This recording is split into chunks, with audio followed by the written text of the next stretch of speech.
ఆదివారము అంటే ప్రత్యక్ష భగవానుడైన సూర్యదేవుడికి ప్రీతికరమైన రోజు. ఈ రోజు ఏం చేయకపోయినా సరే ఈ 5 పరిహారాలు పాటిస్తే జీవితంలో సంపద, శ్రేయస్సు సిద్ధిస్తుందట. మరి ఆదివారం రోజు ఏ పరిహారాలు పాటిస్తే సకల శుభాలు కలుగుతాయో ఇప్పుడు ఈ వీడియోలో తెలుసుకుందాం. ముందుగా సూర్యనారాయణుడికి సంబంధించిన ఒక విశేషమైన కథను ఇప్పుడు విందాం.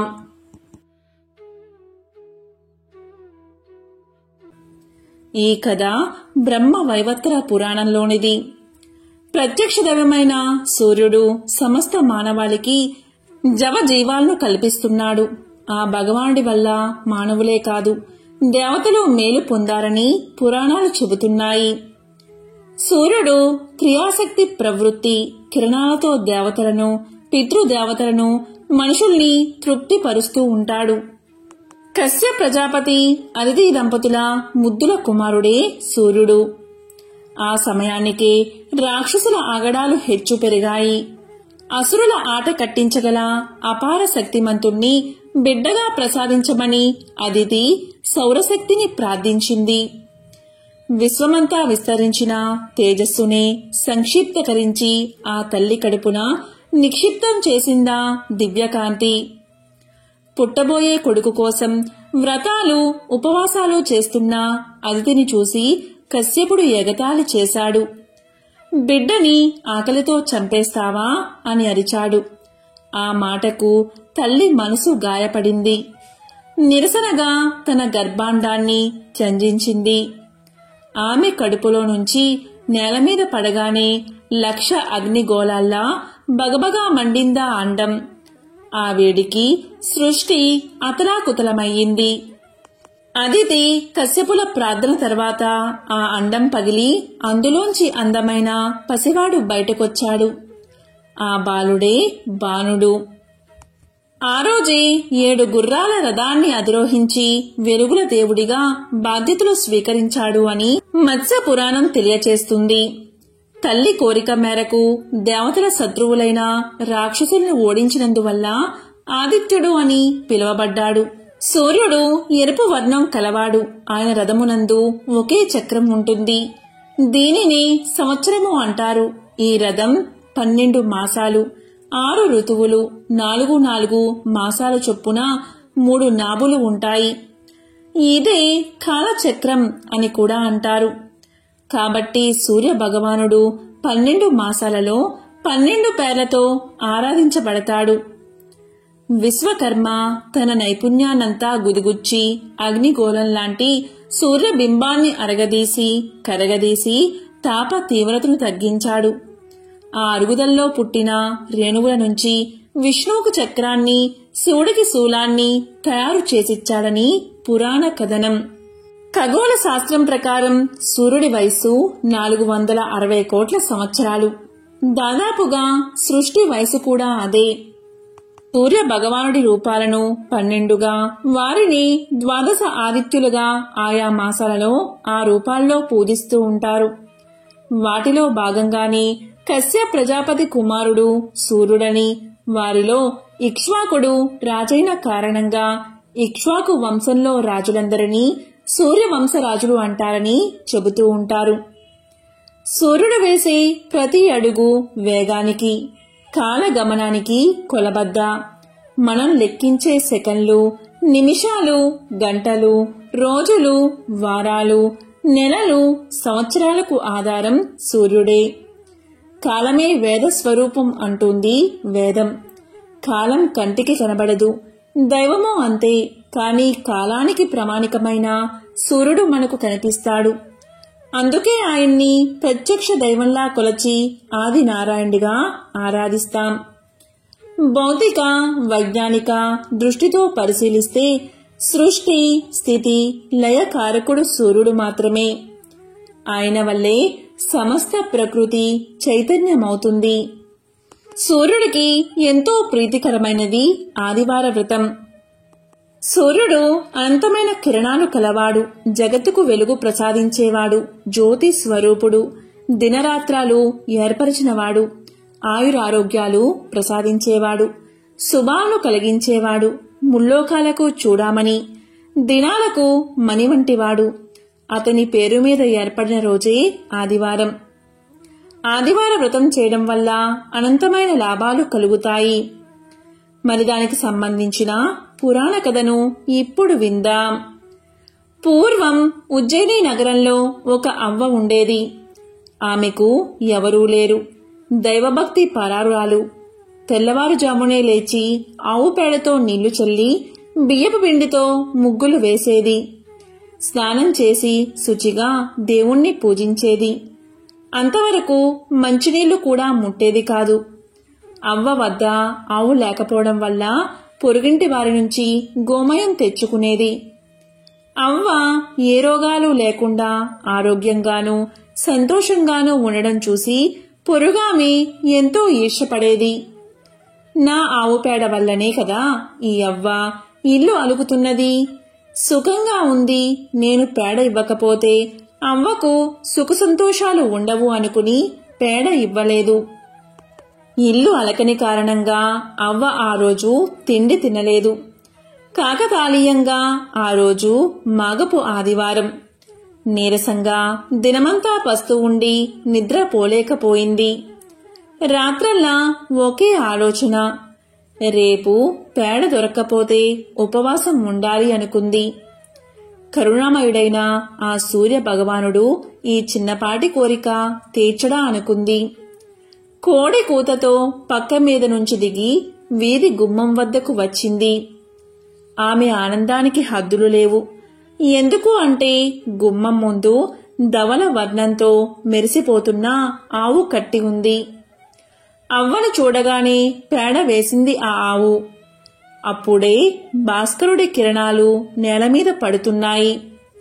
అవ్వ గోవుకి దండం పెట్టి గోమయంతో ఇల్లంతా అలికి సంతోషంగా నిత్య కర్మలు పూర్తి చేసింది. ఆవు అక్కడ్నుంచి కదల్లేదు. తను వండుకున్నదే ఆవుకు ముందు పెట్టి తరువాత తాను తింది అవ్వ. రాత్రైనా ఆవు కదల్లేదు.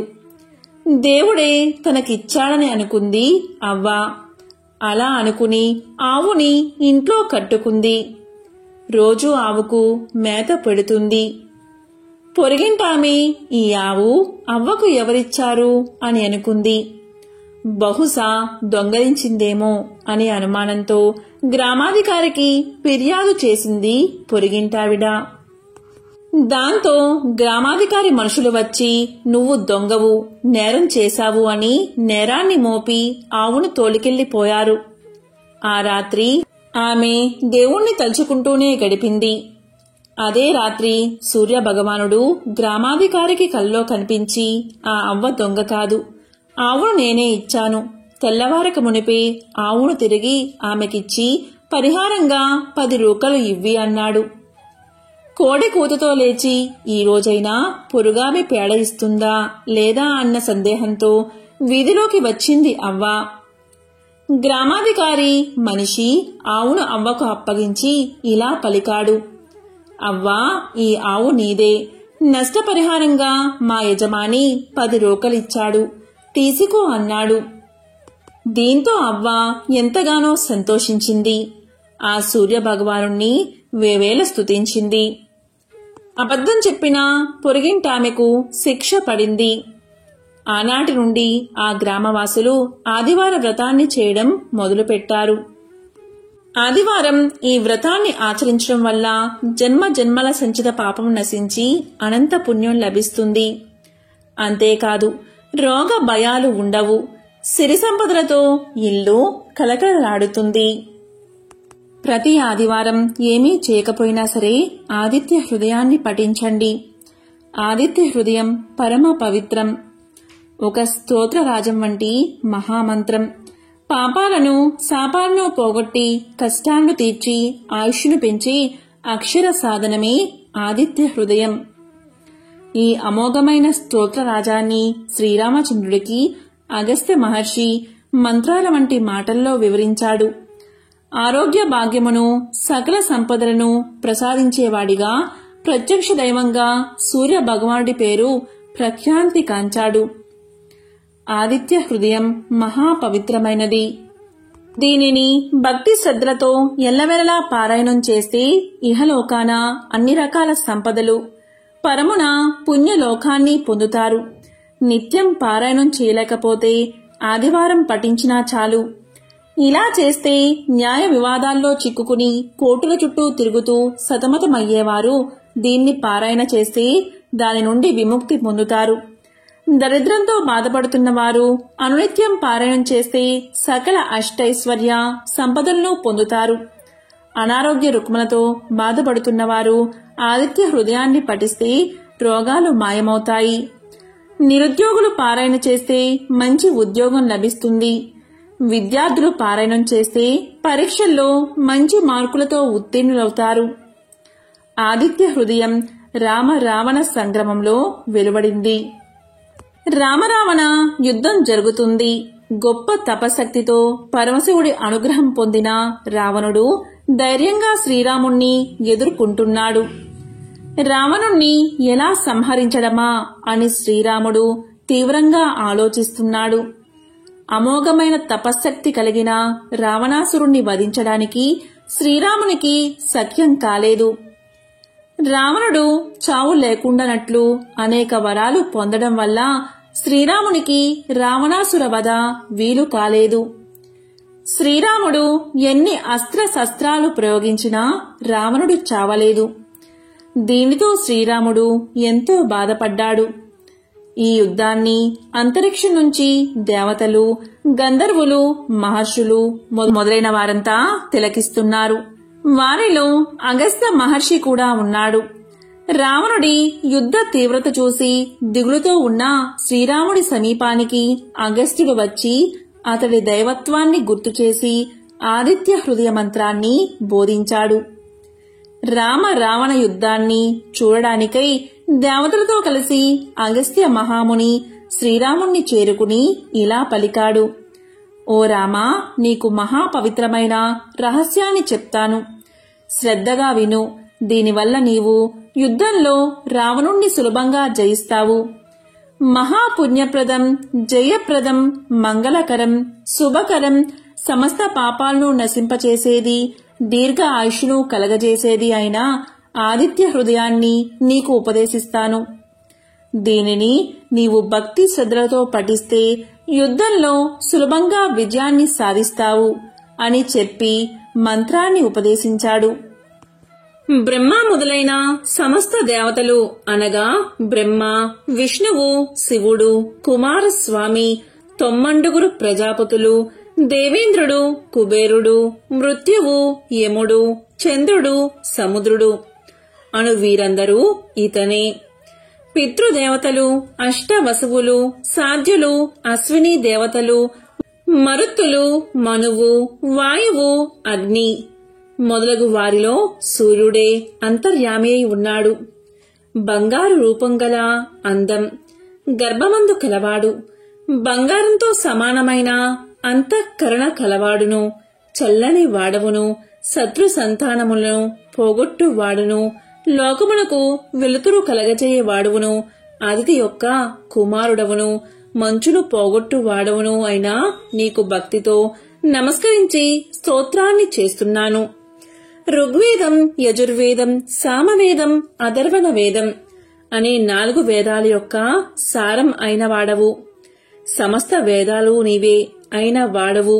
సముద్ర జలముపై శయనించు వాడవు. దక్షిణాయనమున వింధ్య పర్వతమున సంచరించు వాడవు.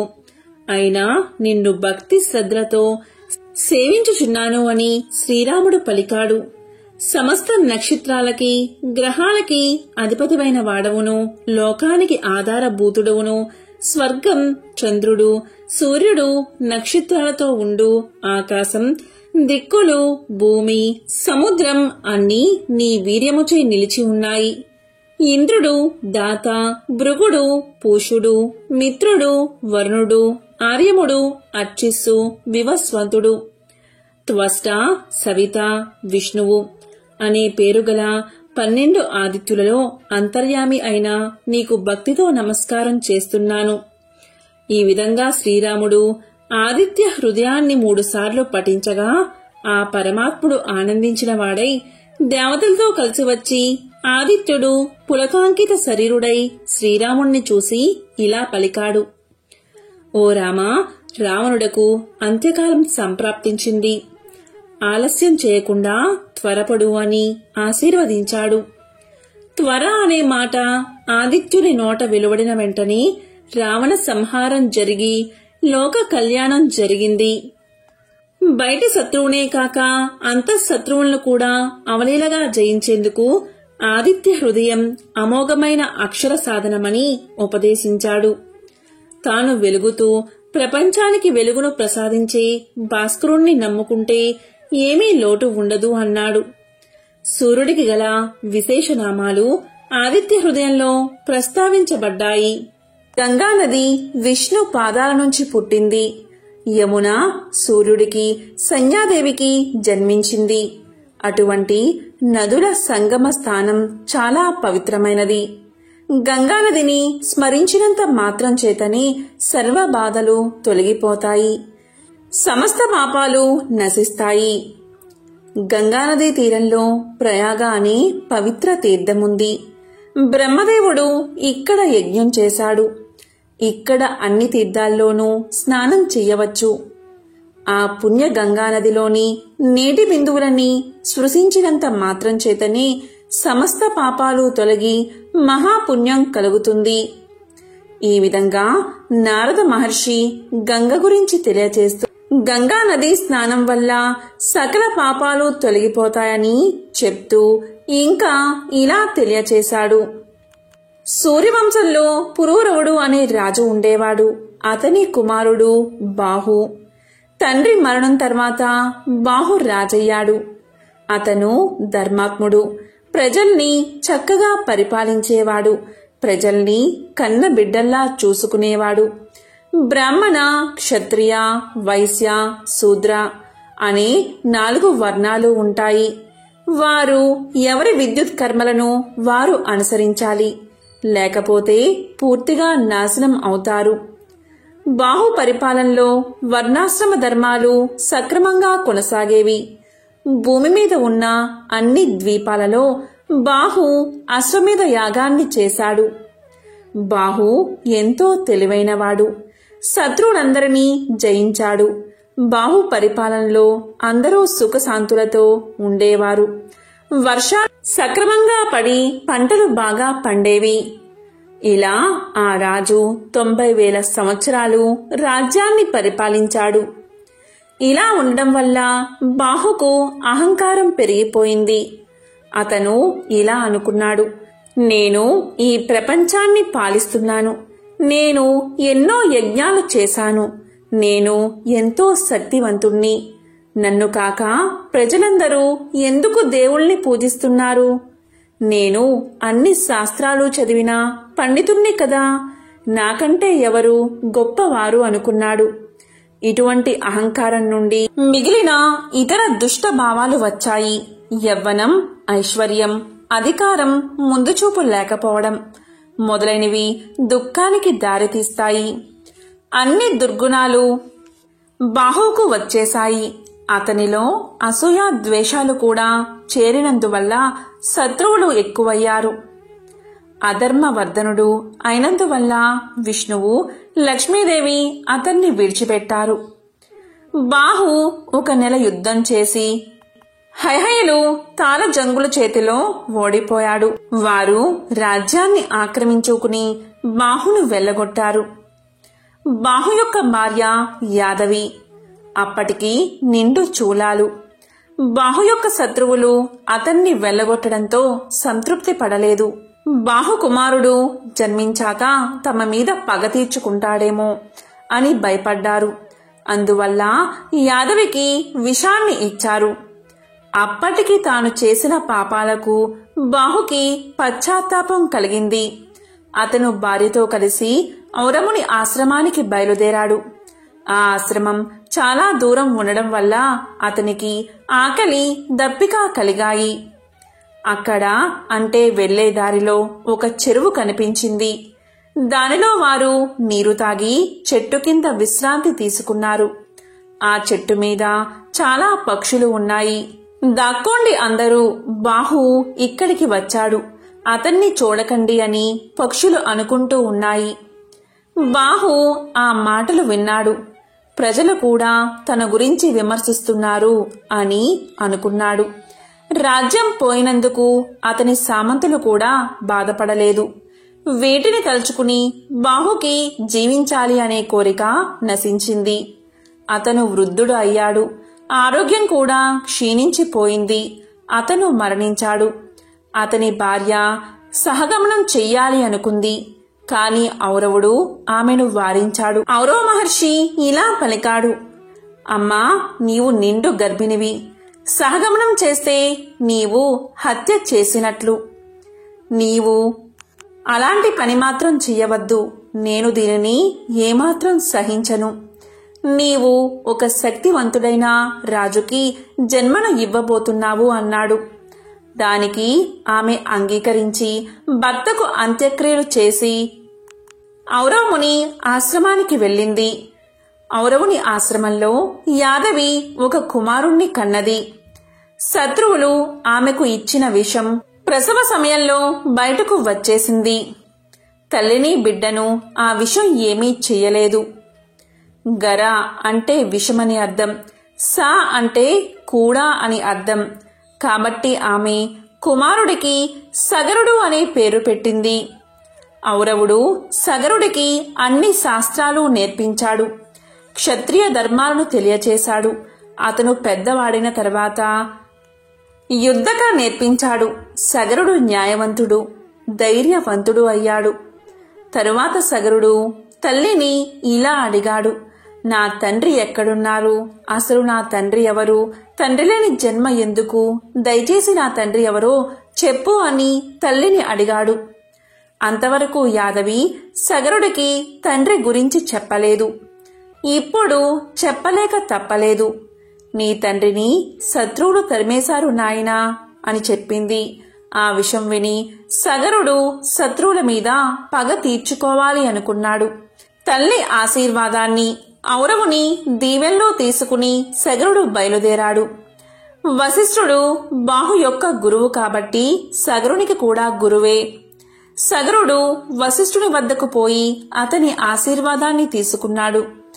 వశిష్ఠుడు సగరునికి ఇంద్రాస్త్రాన్ని, వరుణాస్త్రాన్ని, బ్రహ్మాస్త్రాన్ని, ఆగ్నేయాస్త్రాన్ని మొదలైన దివ్య అస్త్రాలు ఇచ్చాడు. శక్తివంతమైన ధనస్సు కూడా ఇచ్చాడు. వీటి వల్ల సగరుడు అజయుడు అయ్యాడు. సగరుడు శత్రువులపై యుద్ధం చేశాడు. కొంతమంది శత్రువులు చనిపోయారు. బతికున్నవారు వశిష్ఠుని వద్దకు రక్షణ కోసం వెళ్లారు. అప్పుడు సగరుడు వశిష్ఠుడితో ఇలా చెప్పాడు, ఋషివర్య, ఈ పాపాత్మలను చంపడం అవసరం. వారికి మీరు రక్షణ ఇవ్వకండి. శత్రువుని బతకనివ్వకూడదు అన్నాడు. దానికి వశిష్ఠుడు ఇలా పలికాడు, వద్దు, వారిని బతకనివ్వు. తెలివి తక్కువగా చంపడం మంచిది కాదు. తరువాత వారి పాపాలకు వారే శిక్షను అనుభవిస్తారు. రక్షణ కోసం వచ్చిన వారిని చంపి నువ్వు పాపాన్ని ఎందుకు మూట కట్టుకుంటావు అన్నాడు వశిష్ఠుడు. అప్పుడు సగరుడు వారిని చంపకుండా విడిచిపెట్టాడు. కాని వారిని మరో విధంగా శిక్షించాడు. అతని శత్రువుల్లో కొంతమందికి శిరోజాలు కత్తిరించాడు. కొంతమంది యవ్వనులకు శిరోజాలను పొడవుగా పెంచాలి అని శాసించాడు. కొంతమంది శత్రువులకు శిరోముండనం చేయించడమే కాకుండా వారి గడ్డాలు తీయించాడు. వారిని వేదాలు చదవకూడదు అని నిషేధించాడు. ఇలా జరిగిన తర్వాత వశిష్ఠుడు సగరునికి పట్టాభిషేకం చేశాడు. సగరుడికి 2 భార్యలు. ఒకరు కేసని, ఆమె విదర్భరాజు కుమార్తె. 2వ భార్య సుమతి. సగరుడు రాజైన విషయం విని ఔరవుడు అతన్ని ఆశీర్వదించడానికి వచ్చాడు. అప్పుడు ఔరవుడు సగరుడితో ఇలా పలికాడు, నేను నీకు 2 వరాలు ఇవ్వాలి అనుకుంటున్నాను. నీ భార్యలో ఒకరికి ఒకే ఒక కుమారుడు జన్మిస్తాడు. మరొకరికి 60,000 మంది కుమారులు కలుగుతారు. ఏ భార్యకు ఏది కావాలో కోరుకో అన్నాడు. దానికి రాజు, కేశనికి ఒక కుమారుడు, అలాగే సుమతికి 60,000 మంది కుమారులు కావాలి అని ప్రార్థించాడు.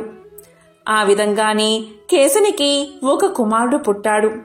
అతను చాలా దుర్మార్గుడు అయ్యాడు. అతనికి అసమంజసుడు అనే పేరు పెట్టారు.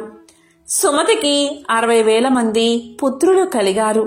వారందరూ కూడా అసమంజసుడిలాగే దుర్మార్గులు అయ్యారు. మొదట్లో సగరుడు కుమారుల గురించి పట్టించుకోలేదు. అసమంజసుడికి ఒక కొడుకు పుట్టాడు.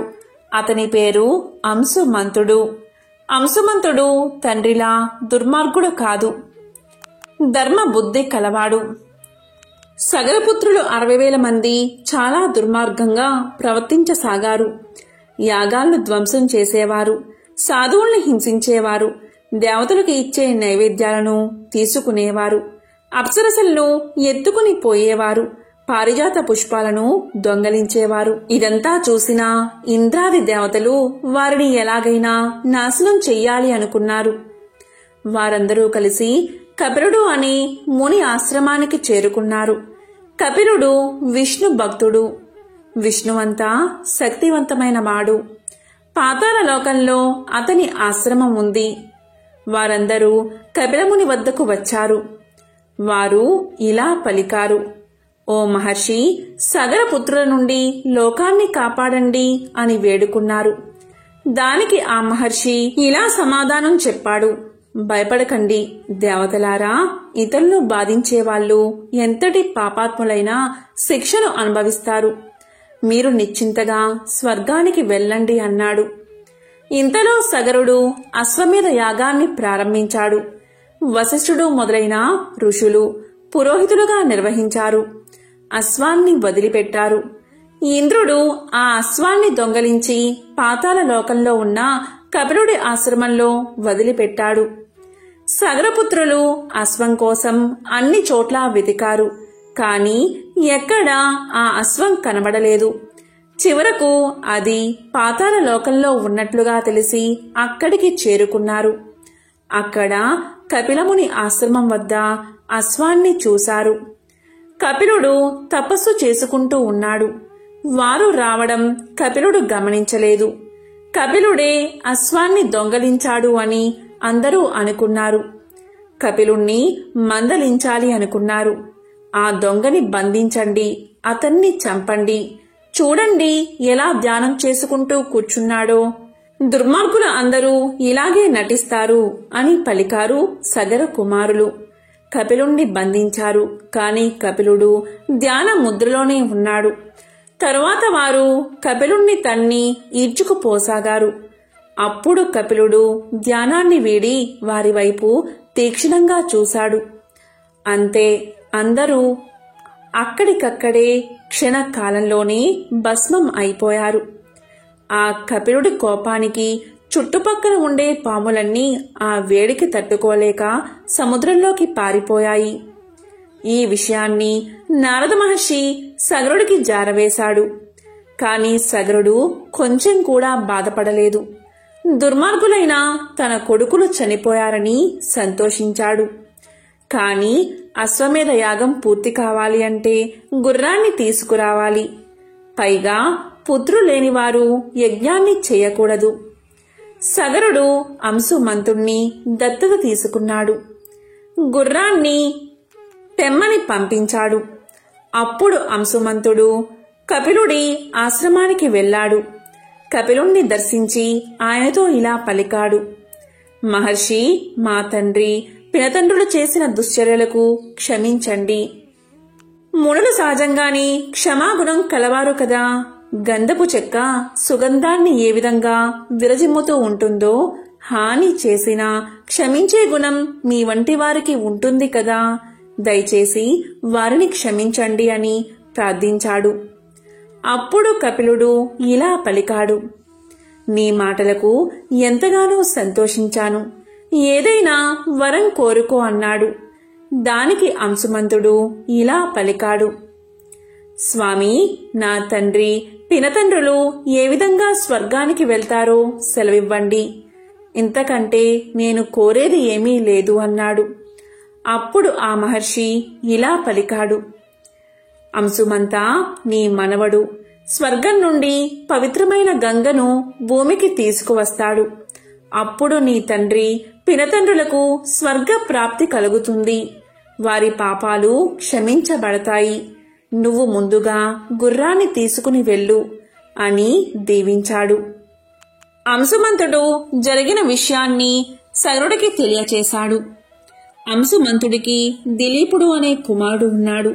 ఆ దిలీపుని కుమారుడే భగీరథుడు. భగీరథుడు ధర్మాత్ముడు, సత్యవంతుడు, ఎన్నో యాగాలు చేశాడు. ఒకసారి అతన్ని చూడడానికి యముడే స్వయంగా వచ్చాడు. అప్పుడు భగీరథుడు యముణ్ణి పూజించాడు. మానవ మాతృలైన నన్ను చూడడానికి మీ వంటి వారు వచ్చినందుకు నా జన్మ ధన్యమైంది. ధర్మం గురించి వివరించండి అన్నాడు. అలాగే పాపుల యొక్క గతి ఏమవుతుంది అని అడిగాడు. దానికి యముడు ఇలా సమాధానం చెప్పాడు. బ్రాహ్మణులకు దానం ఇవ్వడం వల్ల చాలా పుణ్యం వస్తుంది. లేదా వారికి ఉపాధి కల్పించినా సరే అంతే పుణ్యం వస్తుంది. తులసి మొక్కను పెంచితే అలాంటివాడు ధన్యుడు అవుతాడు. పాపాలు నశించిపోతాయి. విష్ణువుకి పాలతోనూ నేతితోనూ అభిషేకం చేస్తే స్వర్గ ప్రాప్తి కలుగుతుంది. విగ్రహాలను కొబ్బరి నీటితో కాని చెరుకు రసంతో కాని అభిషేకించాలి. శివుడి విగ్రహాలను కూడా ఇలాగే అభిషేకించాలి అని చెప్పి చివరికి యముడు భగీరథుడితో ఇలా అన్నాడు. రాజా, నీ ప్రశ్నలు అన్నిటికీ సమాధానాలు చెప్పాను. ధర్మంగా ప్రవర్తించి అభివృద్ధి చెందు. ప్రజల్ని బాగా పరిపాలించు. విష్ణు భక్తిని కలిగి ఉండు. కాని శివకేశవులకు భేదం లేదని గ్రహించు. నీ పూర్వీకులు పాపాత్ములు. వారు నరకంలో నానా బాధలు పడుతున్నారు. వారి భస్మాలపై గంగానది ప్రవహిస్తే వారికి ముక్తి కలుగుతుంది. నీకు ఇవే నా ఆశీస్సులు అని ఆశీర్వదించి అంతర్ధానమయ్యాడు యముడు. అంతా విన్న భగీరథుడు గంగను భూమి మీదకు తీసుకురావడానికి గోదావరి తీరానికి వెళ్లి తపస్సు చేయడం మొదలుపెట్టాడు. అక్కడ భృగు మహర్షి ఆశ్రమం ఉంది. అతని ఆశ్రమం చుట్టూ అనేక రకాల వృక్షాలు, పువ్వులు ఉన్నాయి. ఆ అడవిలో వన్య మృగాలు ఉన్నాయి. అనేక రకాల పక్షులు, నెమళ్ళు ఉన్నాయి. అప్పుడు భగీరథుడు ఇలా అన్నాడు. మహాత్మా, మీరు ధర్మశాస్త్రాలు తెలిసినవారు. విష్ణుమూర్తిని ప్రసన్నం ఎలా చేసుకోవాలో తెలియచేయండి అన్నాడు. దానికి భృగువు ఇలా పలికాడు. రాజా, నీవు సత్యవంతుడివి. అందుకే నీవు నీ పూర్వీకులకు విముక్తి కలిగించాలి అనుకుంటున్నావు. సజ్జన సాంగత్యం చెయ్యి. అసత్యం పలకకు. హింసను విడనాడు. విష్ణువును ప్రార్థించు. నీకు పుణ్యం లభిస్తుంది అని చెప్పాడు. అప్పుడు భగీరథుడు ఇలా అడిగాడు. అసలు మహర్షి, సత్యం అంటే ఏమిటి? అహింస అంటే ఏమిటి? విష్ణువుని ఎలా ప్రార్థించాలి? నన్ను మీ కొడుకుగా భావించి నా ప్రశ్నకు సమాధానం చెప్పండి అన్నాడు. దానికి ఆ భృగు మహర్షి ఇలా సమాధానం చెప్పాడు. మతానికి విరుద్ధం కాని వాటిని చెప్పడమే సత్యం. ఇతర జీవులకు హాని కలిగించకుండా ఉండేది అహింస. ఇతరులను శత్రువులుగా భావించేవారు, మతానికి విరుద్ధంగా ప్రవర్తించేవారు మందబుద్ధులు, పాపాత్ములు. అలా చేయనివారు సజ్జనులు. వారు వేదాలను అనుసరిస్తారు. ధర్మబద్ధమైన పనులను సజ్జనులు చేస్తారు. ఇతరులకు మేలు చేస్తారు. వారికి పుణ్యం లభిస్తుంది. విష్ణువును పూజించడానికి ప్రత్యేకమైన విధానాలు ఏమీ లేవు. ఎందుకు అంటే విశ్వమంతా విష్ణువు వ్యాపించి ఉన్నాడు. సర్వజీవులు విష్ణు యొక్క అంశలే అనే భావాన్ని కలిగి ఉండాలి అని చెప్పాడు భృగు మహర్షి. ఈ మాటలన్నీ విన్న తర్వాత భగీరథుడు భృగు వద్ద సెలవు తీసుకుని తపస్సుకై అడవులకు వెళ్ళాడు. కొంతకాలం అడవిలో తపస్సు చేసిన తర్వాత హిమాలయాలకు వెళ్ళాడు. అక్కడ గంగానది ప్రవహిస్తూ ఉంది.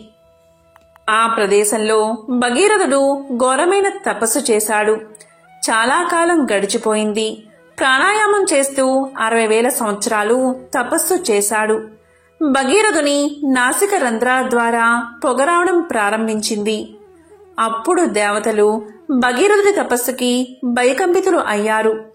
అతను వరాన్ని పొంది తమను స్వర్గం నుంచి గెంటి వేస్తాడు అనుకుని అతని తపస్సుకు భంగం చెయ్యాలి అనుకున్నారు. వారు క్షీరోద అనే మహాసముద్ర ప్రాంతానికి వెళ్లి విష్ణువును ప్రార్థించారు. అప్పుడు విష్ణువు ప్రత్యక్షమై భగీరథునికి అటువంటి దురుద్దేశం లేదని దేవతలకు చెప్పి భగీరథుడికి సాక్షాత్కరించాడు శ్రీ మహావిష్ణువు. అప్పుడు మహావిష్ణువు ఇలా పలికాడు, భగీరథ, నువ్వు నీ పూర్వీకులకు స్వర్గప్రాప్తి కలిగించాలి అనుకుంటున్నావు. శివుడికి నాకు భేదం లేదు. శివుణ్ణి ప్రార్థిస్తే నీ కోరిక తీరుతుంది అన్నాడు. అప్పుడు భగీరథుడు విష్ణువు మాటపై శివుణ్ణి ప్రార్థించాడు. అప్పుడు శివుడు ప్రత్యక్షమయ్యాడు. భగీరథ, నీ తపస్సుకు మెచ్చాను. ఏ వరం కావాలో కోరుకో అన్నాడు. అప్పుడు భగీరథుడు, ప్రభు, నా పూర్వీకులకు సద్గతి కలిగించాలి అని కోరుకుంటున్నాను. కాబట్టి గంగను భూమి మీదకి రప్పించండి అన్నాడు. అప్పుడు శివుడు వరాన్ని ఇచ్చి అదృశ్యమయ్యాడు. వెంటనే గంగ బయలుదేరింది. అందువల్ల గంగకు భాగీరథి అనే పేరు వచ్చింది. భగీరథుడు గంగను కపిలముని ఆశ్రమానికి తీసుకువచ్చాడు. అతని పూర్వీకుల భస్మాల మీదుగా గంగను ప్రవహింపచేశాడు. దీంతో భగీరథుని పూర్వీకులకు స్వర్గ ప్రాప్తి కలిగింది. ఇదే గంగానది మహత్యాన్ని తెలిపే ఒక విశేషమైన కథ. ఎంతో పవిత్రమైన ఈ కథను విన్నా, చదివినా, చెప్పినా, వినిపించినా సకల శుభాలు కలుగుతాయి. ఓం నమః శివాయ. ఓం నమో నారాయణాయ. ఓం సూర్యాయ నమః.